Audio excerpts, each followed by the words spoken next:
Now it happened, when Jabin king of Hazor heard of it, that he sent to Jobab king of Madon, and to the king of Shimron, and to the king of Achshaph, and to the kings who were of the north in the hill country, and in the Arabah, south of Chinneroth, and in the Shephelah, and on the heights of Dor on the west, to the Canaanite on the east and on the west, and the Amorite, and the Hittite, and the Perizzite, and the Jebusite in the hill country, and the Hivite at the foot of Hermon in the land of Mizpeh.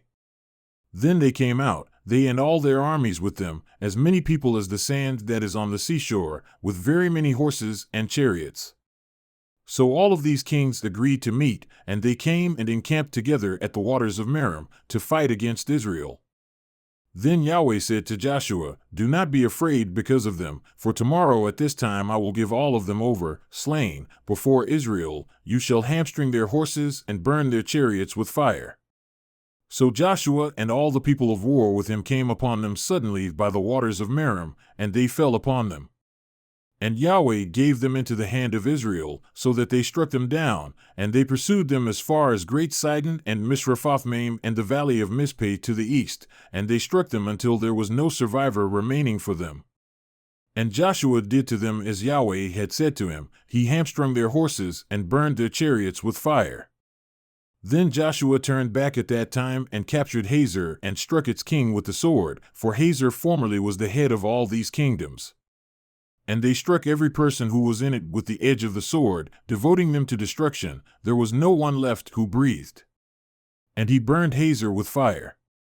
And Joshua captured all the cities of these kings and all their kings, and he struck them with the edge of the sword, and he devoted them to destruction, just as Moses the servant of Yahweh had commanded.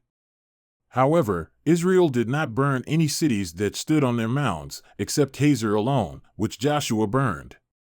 Now all the spoil of these cities and the cattle, the sons of Israel took as their plunder, but they struck every man with the edge of the sword until they had destroyed them. They left no one remaining who breathed. Just as Yahweh had commanded Moses his servant, so Moses commanded Joshua, and so Joshua did. He left nothing undone of all that Yahweh had commanded Moses. Thus Joshua took all that land, the hill country and all the Negev, all that land of Goshen, the Shephelah, the Arabah, the hill country of Israel and its Shephelah from Mount Halak, that rises toward Seir, even as far as Baal-Gad in the valley of Lebanon at the foot of Mount Hermon. And he captured all their kings and struck them down and put them to death. Joshua waged war a long time with all these kings. There was not a city which made peace with the sons of Israel except the Hivites living in Gibeon. They took them all in battle. For it was of Yahweh to strengthen their hearts, to meet Israel in battle in order that he might devote them to destruction, that they might receive no mercy, but that he might destroy them, just as Yahweh had commanded Moses. Then Joshua came at that time and cut off the Anakim from the hill country, from Hebron, from Debir, from Anab, and from all the hill country of Judah, and from all the hill country of Israel. Joshua devoted them to destruction with their cities.